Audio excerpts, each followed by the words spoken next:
মধ্যপ্রাচ্যের যুদ্ধ দীর্ঘ হলে বাংলাদেশের অর্থনীতি চাপে পড়বে। ঢাকা সফররত মার্কিন সহকারী পররাষ্ট্রমন্ত্রীর কাছে এমন আশঙ্কা জানিয়েছেন পররাষ্ট্রমন্ত্রী ডক্টর খলিলুর রহমান। এজন্য আলোচনা করে দ্রুত সমস্যা সমাধানের তাগিদ দিয়েছেন তিনি। বুধবার যুক্তরাষ্ট্রের সহকারী পররাষ্ট্রমন্ত্রী পল কাপুরের সাথে বৈঠকের পর মন্ত্রী এসব কথা জানান।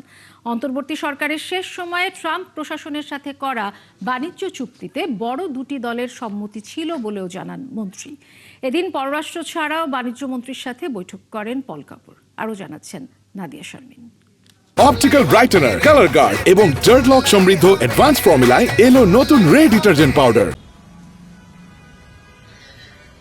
নির্বাচিত বিএনপি সরকার ক্ষমতায় আসার পর প্রথমবারের মতো যুক্তরাষ্ট্রের পররাষ্ট্র মন্ত্রণালয় থেকে ঢাকায় উচ্চ পর্যায়ের সফর। মার্কিন সহকারী পররাষ্ট্রমন্ত্রী পল কাপুর প্রথম দিন সকালেই দেখা করেন পররাষ্ট্রমন্ত্রী ও প্রতিমন্ত্রীর সাথে।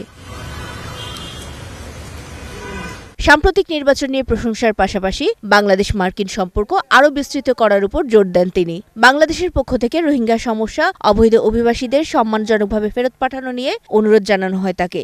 পররাষ্ট্র মন্ত্রণালয় থেকে বের হওয়ার সময় পল কাপুর সন্তোষ প্রকাশ করেন বৈঠক নিয়ে।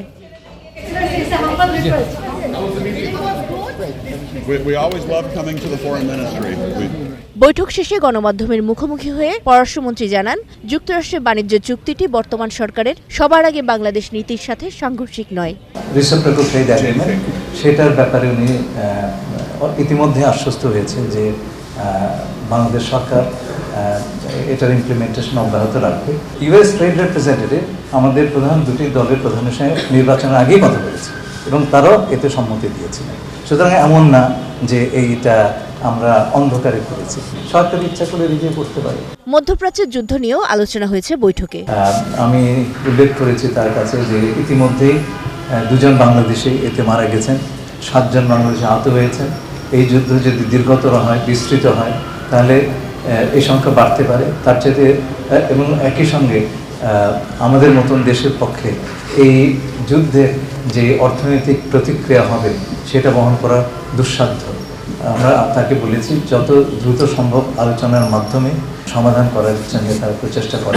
পররাষ্ট্রমন্ত্রী জানান, ভূরাজনীতি বা সামরিক সহযোগিতা নিয়ে তেমন কোনো আলোচনা হয়নি। আমার সঙ্গে সামরিক কোঅপারেশন নিয়ে কোনো আলোচনা হয়নি।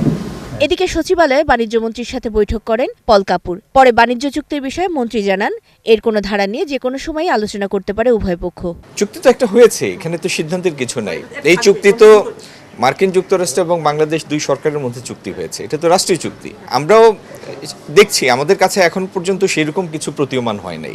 তিনি বলেন, চুক্তির ফলে ভবিষ্যতে 2 দেশের বাণিজ্যিক সম্পর্ক আরও জোরদার হতে পারে।